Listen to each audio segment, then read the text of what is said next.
အကုန်နားလေလေ English လို့ပြန်ပြောပြမယ်နော် In this video a presenter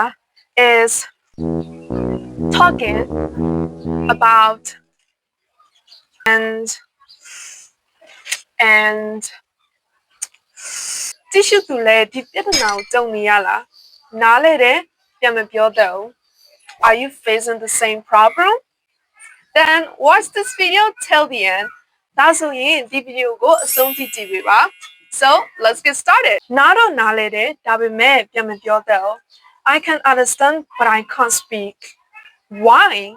ဘာကြောင့်လဲအဲ့ဒါဘာလို့လဲဆိုတော့ပထမဆုံးအချက်က you practice input not output. English လေ့လာသူတော်တော်များများက speaking ကိုသိမလေ့ကျင့်ပါဘူး9မိနစ်လောက်လေ့ကျင့်တယ်နောက်ပြီး10မိနစ်လောက်လေ့ကျင့်တယ်အဲ့ဒါနဲ့ပြီးသွားတယ် Don't speak enough in English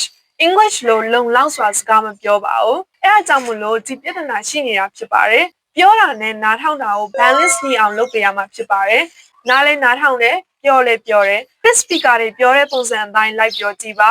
တို့ပြောသလို shadowing method လို့ခေါ်တဲ့နည်းလေးကိုအသုံးပြုပြီးတော့တို့နဲ့အတူလိုက်ပြောကြည့်ပါ This speaker တွေပြောတာကို copy လုပ်ခြင်းအပြင်တ िश သူရဲ့အတန်ထွက် pronunciation accent နဲ့ speaking skill ကိုလည်းတိုးတက်စေပါတယ်။တိတ်မရှိဘူးဆိုရင် English video ကို10မိနစ်လောက်ကြည့်ပွားရင်ဆိုရင် speaking ကိုလည်း10မိနစ်လောက်လေ့ကျင့်ပေးလို့ရပါတယ်။တကယ်လို့တ िश သူကအခြေခံ English learner ဆိုရင်တစ်နေ့ကိုတစ်နာရီလောက်အနည်းဆုံးလေ့လာပေးပါ speaking လေ့ကျင့်ပေးပါဒီလိုနေ့တိုင်းလေ့ကျင့်ခြင်းအဖြစ် speaking ကတိုးတက်လာမှာဖြစ်ပါတယ်ဆိုတော့ပထမဆုံးလို့ရမှာက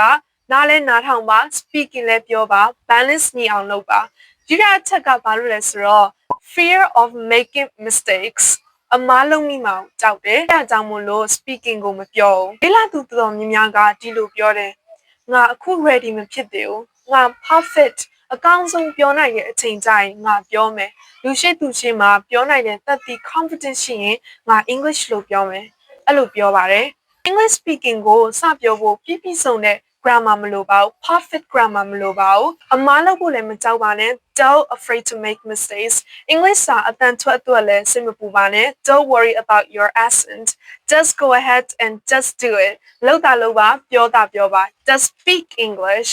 ကို video record လုပ်ကြည့်ပါတန်သွင်းကြည့်ပါနောက်ပြီးတော့ပြန်နားထောင်ကြည့်ပါအမားတွေတွေ့ရင်အဲ့ဒီအမားနေပြီးတော့ပြန်လေးလာပါသင်ယူပါစလုပ်ဖို့စပြောဖို့မစောက်ပါနဲ့ Don't wait for the perfect moment တတိယအချက်ကကြတော့ you translate everything in your head ခေါင်းထဲမှာအမြဲတမ်း translate လုပ်နေတယ်ဘာသာပြန်နေတယ်ဥပမာအနေနဲ့ကျွန်တော်ရေတောက်ချင်တယ်ကျွန်တော်က I ရေတောက်ချင်တယ်ဆိုတာကwant to I want to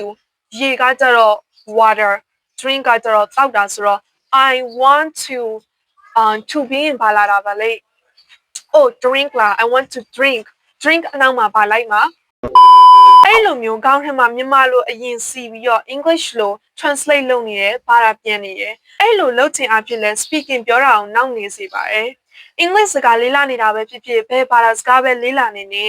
သင်ရဲ့ brain ကိုတတ်နေတဲ့ဘာသာစကားမှာတွေးနိုင်ဖို့ train ပေးဖို့ကအရေးကြီးပါတယ်။ Native speaker တွေနဲ့ပြောရင် English လို့တွေးပြီးတော့ပြောတာကပိုအဆင်ပြေပါတယ်။မြန်မာလိုတွေးပြီးမှ English လို့ translate လုပ်နေတာက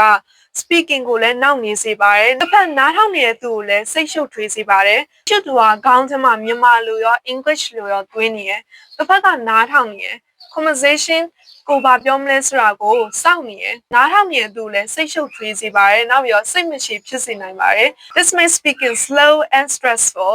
စာကြောင်းလေးတွေစကားစုလေးတွေကို English လို့ပြောကြည့်ပါ speaking လေ့ကျင့်နေတဲ့အချိန်မှာကိုပြောထားတဲ့အရာတွေကိုအတန်သွင်းထားပါဒါကတော့ဒုတိယအချက်အနေနဲ့လုပ်ရမယ့်အရာပါတတိယအချက်အနေနဲ့ native speaker တွေပြောသလိုမျိုး like ပြောကြည့်ပါ